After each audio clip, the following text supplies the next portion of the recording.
తిరుపతికి చెందిన 19 సంవత్సరాల యువకుడు ఎన్టీఆర్ వీరాభిమాని కౌశిక్ గత కొంతకాలంగా క్యాన్సర్ వ్యాధితో బాధపడుతున్న విషయం తెలిసిందే. ఆ అభిమాని వైద్యానికి అయ్యే ఖర్చును తానే భరిస్తానని, తనను బ్రతికించుకుంటానని వీడియో కాల్ ద్వారా జూనియర్ ఎన్టీఆర్ హామీ కూడా ఇచ్చారు. అయితే ఆ సహాయాన్ని వీలైనంత త్వరగా చెన్నై అపోలో ఆసుపత్రిలో చికిత్స పొందుతున్న తన బిడ్డకు అందించి ప్రాణభిక్ష పెట్టాలని కౌశిక్ తల్లి సరస్వతి వేడుకుంటుంది.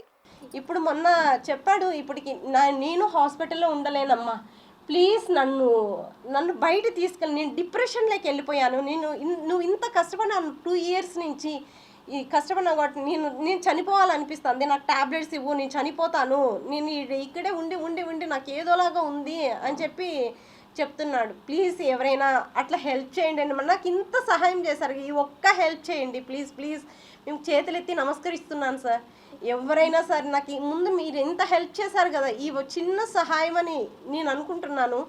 ఏదో ఒకటి చిన్నదో పెద్దదో ఒక ప్రాణాన్ని అందరూ కలిసి కాపాడారు కాబట్టి ఇప్పుడు కానీ ఎవరో ఒకరు నాకు సహాయం చేయండి సార్, ప్లీజ్ సార్.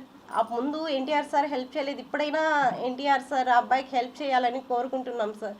అట్లీస్ట్ ఆ అబ్బాయి మీ మీద ఇంత ప్రేమతో ఈ స్టోరీస్ డైలాగ్స్ ఇవన్నీ రాశారు కదా, ఇదన్నా ఒక్కసారైనా మీకు కనికరించండి సార్, ఆ అబ్బాయికి హెల్ప్ చేయండి సార్ ప్లీజ్ సార్. లేదు సార్, చేయలేదు సార్. ఎన్టీఆర్ ఫ్యాన్స్ చేశారు సార్.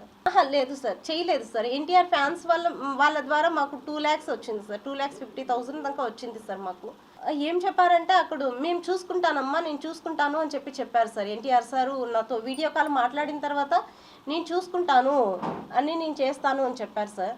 తర్వాత మాకేం కాల్ చేయలేదు సార్, ఏం చూడలేదు సార్.